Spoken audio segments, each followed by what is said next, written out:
Hi,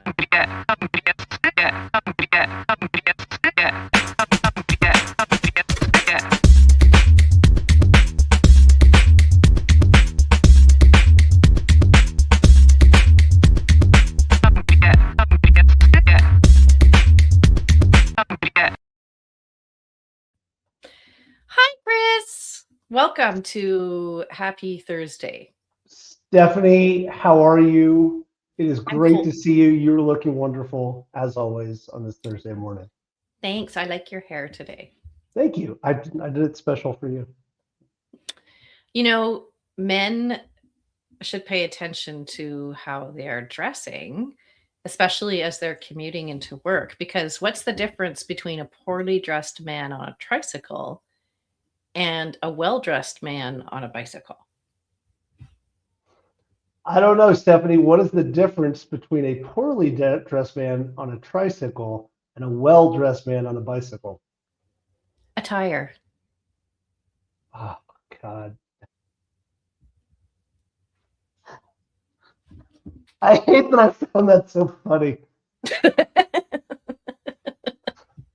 Listen, our small minds early in the morning. You're gonna do what you can, right? Look, Stephanie, I got to open up about something. My Okay. wife, she's trying this new makeup routine, this new thing, and she's drying her eyebrows, like she's coloring her eyebrows, but she's putting it really high on her face.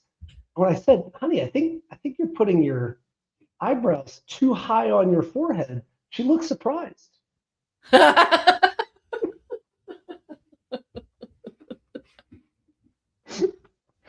Oh, Okay. God. I'm just looking to see if Steve's still here after hearing. Yeah, he's our guest is probably like, you know what? What did I sign up for? Right, exactly. This is usually when people bail out, Steve. They Yeah. We do have a very interesting topic today. We've got a great topic, actually one that I've been looking forward to talking about. So what if your support costs are hiding your biggest competitive advantage? Pret-a-Manger gives every employee discretion to comp any item, anytime, no approval required. Their service recovery costs run higher than other competitors, but their customer lifetime value outpaces the category by margins they don't disclose. Today on How to Founder, we're going to be talking about customer service as business architecture, as a competitive advantage. I'm your host, Stephanie Hayes. With me is my wonderful co-host. What's your name again? Oh, Chris Franks. And we have a special guest today. Steve Anderson wrote the Bezos letters after dissecting 21 shareholder letters to decode how Amazon turned customer obsession into operational advantage. He spent 4 decades advising on risk strategy and now helps founders treat service as infrastructure. Steve, welcome. You're still here. I am still here. I laughed along, and I'm not going to even attempt to, have my own entry into this that part of the conversation. I'm sure that you have, because it keeps your IQ higher than the two of them. It immediately, we're like, yeah, you're just smarter. Yeah, for sure. Hey, Steve, so most founders treat customer service as a cost to minimize rather than in infrastructure to invest in. So what's the actual business cost, or where's the actual opportunity of investing in your service infrastructure? So every business knows they need to take care of customers. Let's just get that baseline. Wait, the question is what? Hold on, I need to write this down. I need to do what? I need to take care of your customers. All right, see, that's probably why my business is suck. All right. That's crazy. Yeah. And one of the things that, makes Amazon different and allowed it to grow to where it is today is Bezos' obsession with customers. So, as you said, Stephanie, I analyzed the shareholder letters, read them through, realized there were threads going through those letters. Now, most shareholder letters are boring, right? Touting the company and how great the CEO is and all of that. Bezos did a little bit of that. But really what caught my attention is he talked about how he did it. And I'm going to reference that very first letter in 1997. They went public in 97. Shareholder letter came out in the spring of 98, kind of standard. And there were several sections in that letter.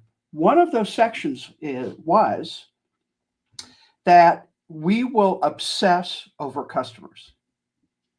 Now think about that, because we talk about customer service, customer journey, customer focus, but we don't typically talk about obsessing over customers. And so that became a cultural, what's the right word? Principle in Amazon. So what does obsession mean? Well, actually, to me, that word is so interesting because it has negative connotations, right? You can think about somebody being so obsessed over that it's not necessarily thought of a positive thing. But when you're dealing with customers, it focuses. And so let me give you a couple of examples. I'll do one example, and then we can see how much time we have. Amazon Marketplace. So that was early 2000s. Amazon opened up their website sales pages to third-party merchants.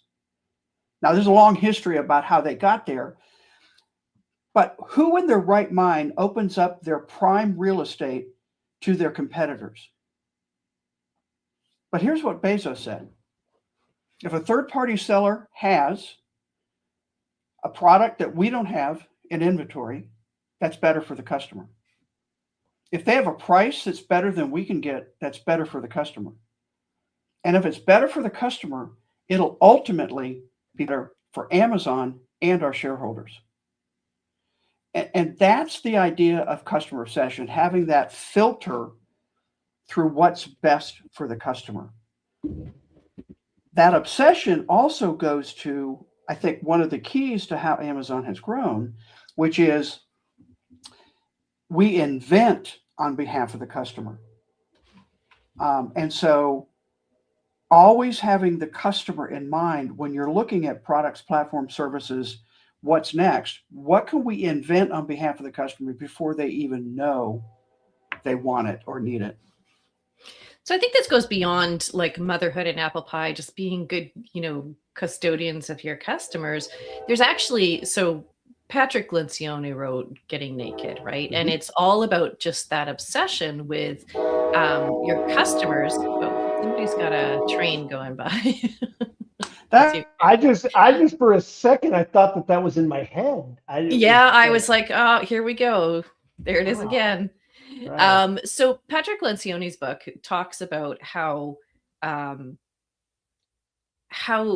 CEOs had learned just how, through data, just how important it can be that the repair that you do when there's a problem is actually more impactful on the brand of your business than, always giving good customer service. And so he tells the story of, a CEO actually started to experiment with purposely doing things wrong. So they had the opportunity to give amazing customer service to folks who were writing in because they'd had some problem. And he's got all sorts of other stories in there. So like there's actual transactional value in becoming amazing at the services that you provide to your customers. So can you talk a little bit about that?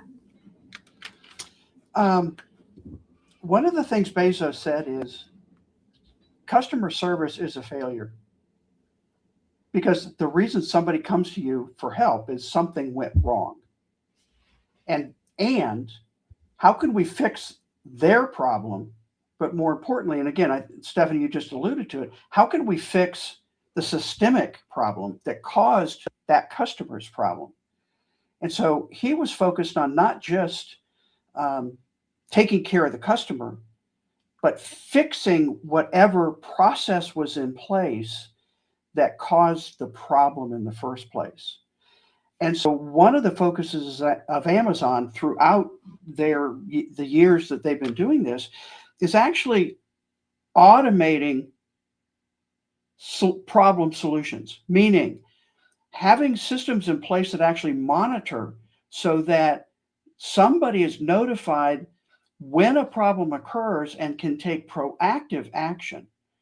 Here's one example, and a reporter. This happened to a reporter. He was doing an article on the business principles of Casablanca, and so he had rented on Amazon Prime Casablanca and was fast forwarding and backing up, and he got an email from Amazon that said, "Hey, we noticed you were having trouble watching Casablanca, so we've already refunded the amount you paid for that movie at that time." That's what it was.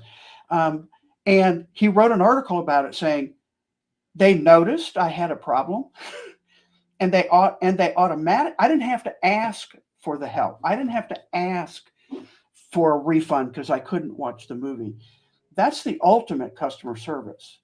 And every company should be striving for not having a customer service department because everything works so smoothly. Now, that's a little crazy, I admit. And if you look at Amazon, one of the things they're really good at is making returns as easy as possible. It's a hassle, but as easy as possible, right? Even just recently, I was at a Whole Foods, right? And the return little kiosk, you scan it, you have your little barcode that you got, you submitted it, drop it, and literally before you get back to your car, you get a notice that the money's been refunded to your account. So all those little things are at the core of obsessing over customers. So I want to push this even a little bit further, and to the concept of service actually being a sales function.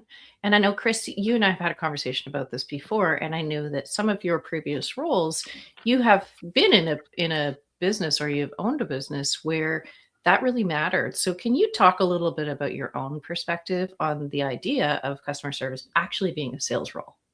I think the thing that's super interesting, Steve, is, and I think that this goes directly to what you're saying with what they did at Amazon, is that we tend to approach this idea of service as very bespoke. So if you think about the idea of like Zappos in our generation, Stephanie, before that Nordstrom's, this idea that any individual will go above and beyond. And to answer your question directly, I think I tried to do this, Stephanie. I'm not sure that I did that good of a job. But Steve, the approach from Amazon is not about the bespoke individual one-on-one, because I think Bezos was so obsessed with scale and what he could achieve at Amazon that it became a product feature and a sales feature, Stephanie. I think it became this thing that was just so baked in to the actual product itself. I mean, is that a fair way to look at it, Steve? I believe it is. And what ran through my mind as you were saying that is, why do you buy on Amazon? Simple Because I can get my stuff fast. Yeah, it's easier and faster. Share it's a easier, credit card, faster. right. I mean, I've kind of over the years, my wife and I will go, I need this. I'm just going to go to the store. Well, one, I don't know if the store has it. Could be big box, store, whatever. I don't know if they're going to have what I need. I could go on Amazon and find what I need exactly. They've got the inventory. And now, again, this is developed over many years. Now I can get it within hours, or certainly next morning, or certainly next day. The 2 days isn't fast enough anymore because of how Amazon has built their logistics network. Now, back to the marketplace idea of opening up your platform to third-party sellers, they charge for that, right? So they've actually enabled small business owners to not have to worry about warehousing, to not have to worry about inventory, to not have to worry about delivery. And they pay Amazon to do that for them. So for them, the obsession over customers has also created other business lines and other revenue sources because of how focused they are on that. So if we can, and let me just finish the thought, if I may. yeah, That keeps customers coming back. So one of my principles is understand your flywheel. Jim Collins, his book, Good to Great, classic, probably on many people's shelves right now. Go to chapter 8, where he describes the flywheel and the doom loop. And that book came out in the fall of 2001. Bezos invited him to a senior leadership team offsite meeting where they spent one whole day talking about Amazon's flywheel. So, Stephanie, back to your question of, does this build the business? And it does, because Amazon's flywheel at the middle of its growth, all those inputs, right? The easier it is to buy online, the more customers talk to others about it, word of mouth, and the more customers that come. The more customers that come gives them more leverage with manufacturers and product to be able to get better pricing. The better pricing brings more customers. The speed, all of that moves that flywheel, so that growth piece of it in the middle. So they all work together to ultimately increase revenue. And certainly, people are curious, how did Amazon do it? And there are some very specific things that Bezos incorporated and mindsets at Amazon that make that happen. So I'd love to dig into those for a second, but I want to also just take this from the lens of like an Amazon down to, our listeners, our founders, right? They're still in growth phase. They're still running relatively small businesses.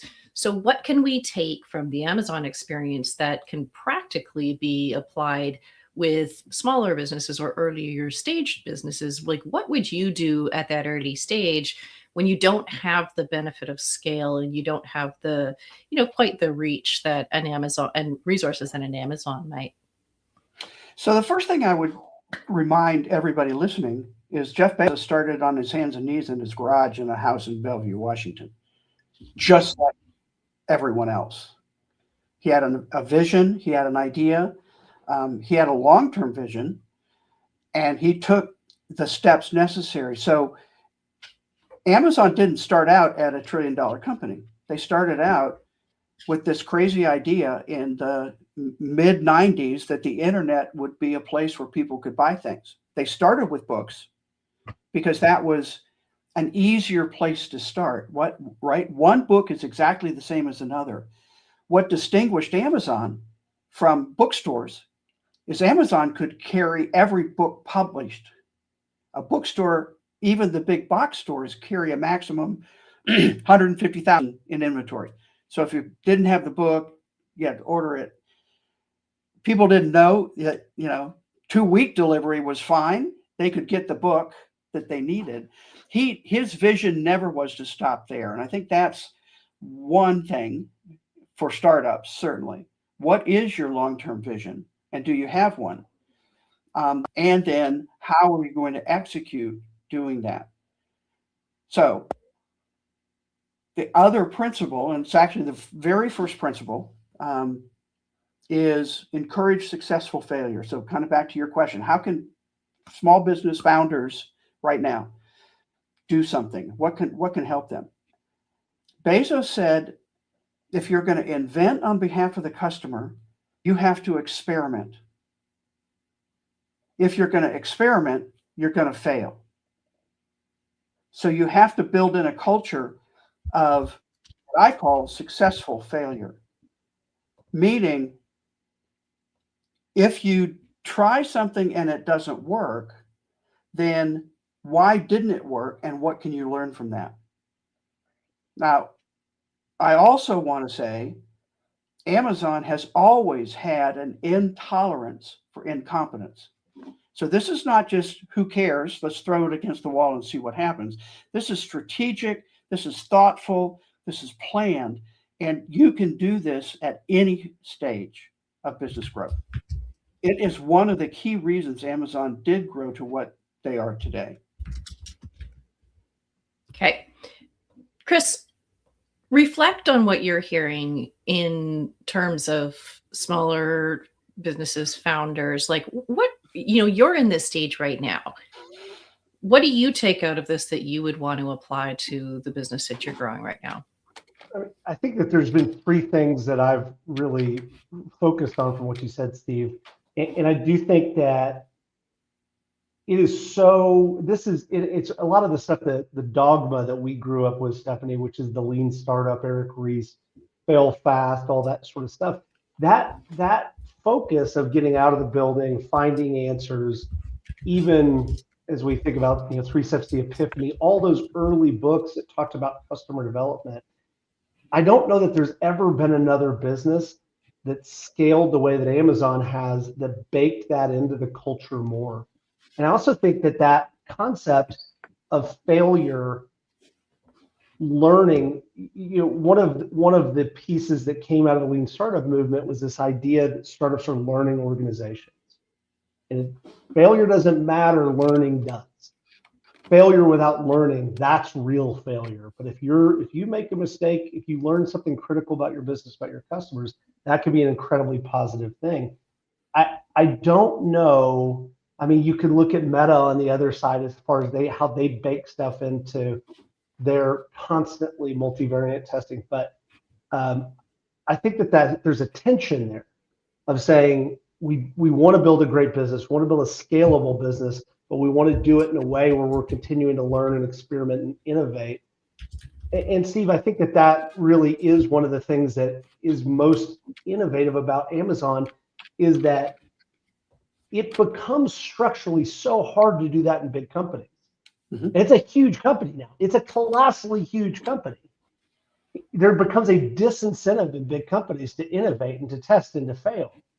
But somehow they've managed to continue. I think they've managed to continue that culture. I mean, does it still exist today? Is that, even as yes. Bezos stepped away? I know he's coming back in. But. Yes, that does still exist today. And again, you're right. It's a core part of the culture. And one of the problems with scaling is keeping that culture. Here's what I'll say about failure. I don't believe employees are afraid of failure. I believe employees are afraid of the consequences of failure. And if, as a founder, you punish for failure, you're not going to get more experiments. And again, what Bezos said is, if you're going to experiment and you're not going to fail, it's not an experiment. But how do we, again, I come from the risk management insurance background. How do we mitigate that risk? One of the tools they used early on and developed over the years is called a 6-page memo. So you talk about tools. So in 2004, Bezos sent an email around to the senior leadership team that said, we will no longer allow slide-oriented presentations in any meeting. In its place, the team requesting the meeting and a decision, new product, new service, whatever it was, is required to physically write a 6-page memo detailing the first page, a press release that will be released on the day this product is released to the public. And then FAQs. What are all the questions? What are the answers we've been able to determine? What answers don't we have right now? And that memo is not sent out before the meeting. It's physically handed out at the meeting. Because what Bezos said was, executives are busy. They say they're going to read it. They won't. So we're going to carve out time at every meeting and pass that memo out and have study hall for the first 15, 20, 30, whatever it takes, minutes. And then we'll open up for discussion. Now, let's say that project is approved and down the road, it doesn't work out. All of a sudden now I have a document to go back to say, what did we think we knew? We didn't. What did we assume was right that wasn't? And we can do an after-action review. So we have a mechanism now automatically in place to learn from the mistakes so we don't make them again. And I think part of all of the things you mentioned, Chris, was the tool to actually make that happen. Not just fail fast, but fail fast and learn from it, and the mechanism to learn from it, and the mechanism to reduce the risk of failure. So we don't go off with this idea, and 6 months later go down and we've developed all stuff and realize it's not going to do what we thought it was going to do. Let's figure that out as soon as possible, and actually I mean, look at Amazon.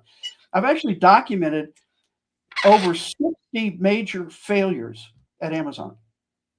People don't talk about that because their successes are what people look at. But they just closed all their Amazon Go stores and Amazon Fresh stores. That doesn't mean they're not still focusing on grocery, but those didn't work the way they thought they should. So they're gone. They close them. That's the mindset that keeps, and I would say I do have a bit of a different take. I think the focus on innovation is wrong. The focus for businesses need to be on invention. And I go back to Clay Christensen's Innovator's Dilemma, right? You can innovate yourself to bankruptcy. Somebody else is going to invent something that'll leapfrog you because you're doing incremental improvement. That doesn't mean you don't do incremental. Kindle is incrementally improved. But what's the next Kindle? What's the next Prime Video? What's the next? What are you going to invent on behalf of the customer? I love that. And, you know, I come from an innovation background, so we could nerd out on this forever, but let's come back to the idea of service. So I know, Steve, you've created like a framework around this and, you know, 14 steps, what have you. When does a founder, what's the trigger for a founder to know that they need to start paying attention to their service infrastructure? Like, is there a piece of data?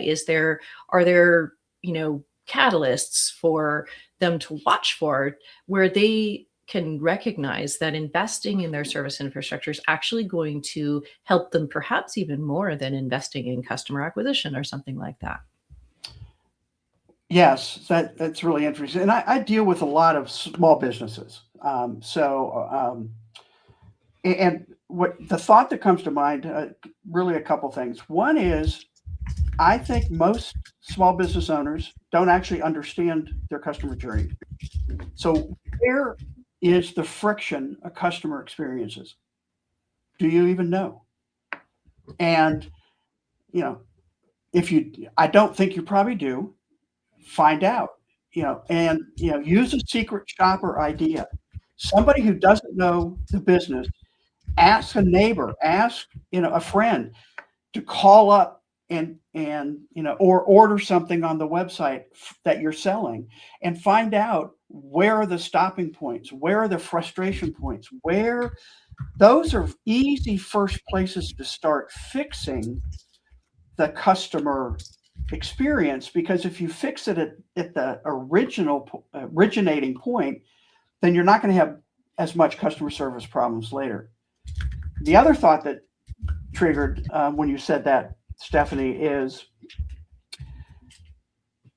and we know this, it's talked about so often, it costs X times more to acquire a new customer than to keep an existing customer. Mm-hmm. But we don't spend the time, resources, money, thoughts on figuring out why customers leave and what's wrong. And one of the things that, you know, like everybody, I think I'm playing around with AI a lot, and I'm working on a churn detector. What are the things that a business has data already that will predict when a customer is going to leave? And then what proactive steps can you take to engage with that customer, help them understand, hey, you're not using these parts of the platform or whatever it is, so you prevent a customer from leaving. That's, in my view, almost more important than acquiring a new customer. Because if you have customers leaving as faster than you're acquiring them, you're toast. Yeah. So how do we get that feedback loop? I mean, obviously that's when you think about sort of the revenue model inside of an organization, you know, we've got typically sales and marketing is over here, you know, doing their thing, and service is really considered to be a post-sales activity. It's an expense. How do we consider expense? Right. And so how do we like integrate those two and close that loop? I know, Chris, you've had some experience with this. well, one thing. Go ahead. If you Please, want to go first, I will be quiet. No, you go ahead, because I want to reflect it, because I think there's a really important lesson for founders here. One of the things that comes to mind is, again, another process that Bezos put in place. And one of his letters, I don't remember, or pretty early on, he published his email address, jeff@amazon.com. And he said, email me when you have a problem. Because what he talked about was Amazon is hugely data driven. They track everything. And he said, anecdotal information often is more important to highlight. Are we actually tracking the right thing? Are we interpreting the right data? And if a customer says they have a problem, and early on, he looked at the emails, right? It didn't do that after a while. But the team would send him emails that customers really had a problem. And so he would forward that customer email to whoever was responsible for the team, the product, the service, with one character, a question mark. And it became a thing that you never wanted a question mark email from Jeff. Because what it said, what it meant, was you drop everything, you find out the core problem that caused this, certainly fix the customer, but fix the problem. Don't stop with fixing the customer. Continue to fix the problem so it doesn't happen again.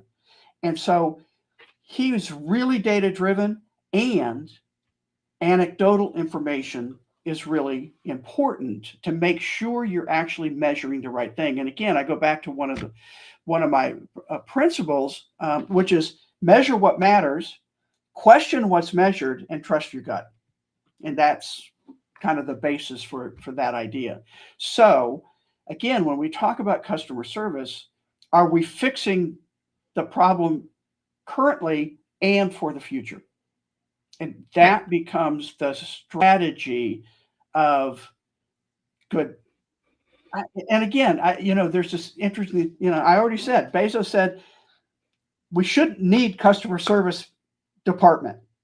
We should be able to fix it, not have the problem arise in the first place. Now, the reality is there's always going to be something. But how do we make that a strategic benefit, not a expense? I think that the piece I just want to reflect on is I've been thinking a lot lately about early stage companies and companies' values. And it's not something, Stephanie, that we do that often. We don't sit down and really codify our values early stage. If we do, we talk about how we work internally, et cetera. But I was reflecting on Patagonia, incredible company. We all know what they stand for, and they're singularly focused on the value. One of the things I think that is really important lesson is starting to define who wins. And what I mean by that is in Patagonia, if there's a conflict between a product or maybe the revenue or the margin, whatever's the most environmentally friendly is always the tiebreaker. Mm-hmm. And the same thing, I think what Bezos did, and I think that he defined this, I've read most of his shareholder letters, Steve, is that he said again and again and again is that the customer wins our arguments. And so if it's about revenue, if it's about margin, the customer is going to win there. And I think it's something that it's easy for us to talk about. It's way harder to live and be consistent with when you start to feel those pressures, Stephanie, of like you have investors and they want to go fast, and they want to grow, and they have, it gets into governance and a whole lot of other issues. But I do think it's something where if a founding team, even early, sits down and defines who gets to win the argument, it can help, I believe. I know we got to get to the speed round, Stephanie, but just, I'd love your thoughts on that too. Yeah, I would just say if we can just sort of finish off with this kind of this last thought is if we actually look at our service architecture and our service delivery and we ask ourselves, how can this actually be a revenue driver? I think that's sort of the next step to really be thinking about how service kind of plays a role in the business. So great conversation. We definitely could talk for another half hour, but let's pop over to the speed round. The Steve speed the Steve round. round. The speed round, and put Steve on the spot.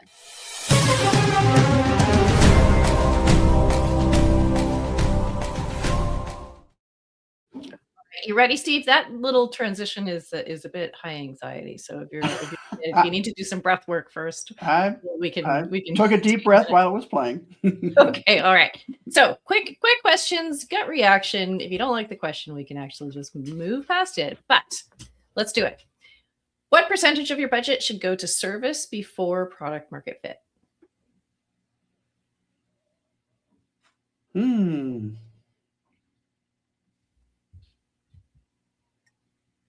I'm thinking 50-50.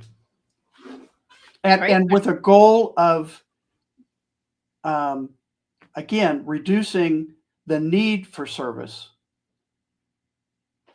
because you've architected, the problems away. All right. That create the service opportunity. Awesome. Scripted responses or rep discretion for a 10-person startup? Oh, 10-person rep discretion. They should be trained. They should have that relationship building. And they should have the authority to make decisions within whatever parameters make sense for that business. All right. Phone support or chat only for a B2B SaaS? Well, in today's world, chat should be AI, and phone should be a backup, and voice agents are coming. Again, there's lots of debate about whether that's good or bad, and it needs to be done well, bottom line. So I would say multi-channel, not just one or the other. Okay. Offshore support team or a smaller domestic team at the same cost? Based on some of my personal experience, smaller domestic. Okay. Last question, refund immediately or investigate first when a customer claims you messed up?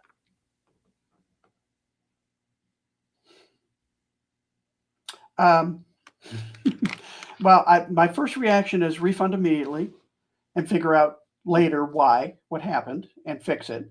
And I don't believe the customer is always right. So, there's a little bit of a tension there. Yeah, totally. Great. And that's the point of these speed round questions is just, gut reaction, what comes up. There's no right or wrong answers unless Chris is answering. All right, let's go into we got some deep dive resources for you. The Service Profit Chain by James Heskett, Earl Sasser, and Leonard Schlesinger. It's too early to be saying hard words. Delivering Happiness by Tony Hsieh. Steve, great conversation. Where can people go to learn more about you? Learn more about me. LinkedIn's my primary platform, so you can search Steve Anderson Insurance or Steve Anderson Bezos. You should find that. Connect with me. Let me know you listened. I'll be glad to connect with you. For the book, thebezosletters.com is the book website. Some resources there for you, and it's available on Amazon. Amazing. All right. Chris, do you want to close us out? I just wanted to say, if you do get on Amazon, there's a great gift idea. You can get a broken drum. You just can't beat it. You can't have I know. Two dad jokes. There's probably one too many dad jokes. Now you're in a deficit for our next round. Yeah, I'm going to be cut off. I can't do that. Hey, genuinely appreciate everybody for listening. We are incredibly grateful for being here along your journey as you're creating value. We like to say you guys are the pioneers of economic prosperity, and we're just grateful to be here along the way. If you like us, if you like Steve, give us a like, give us a comment, maybe a little YouTube love, like, subscribe, all that sort of stuff. And we will see you again next week, where we'll have, I think, 27 episodes next week. 27 episodes in 1 week, yeah. Maybe 2 or 3 episodes. All right, thanks, guys. Yeah.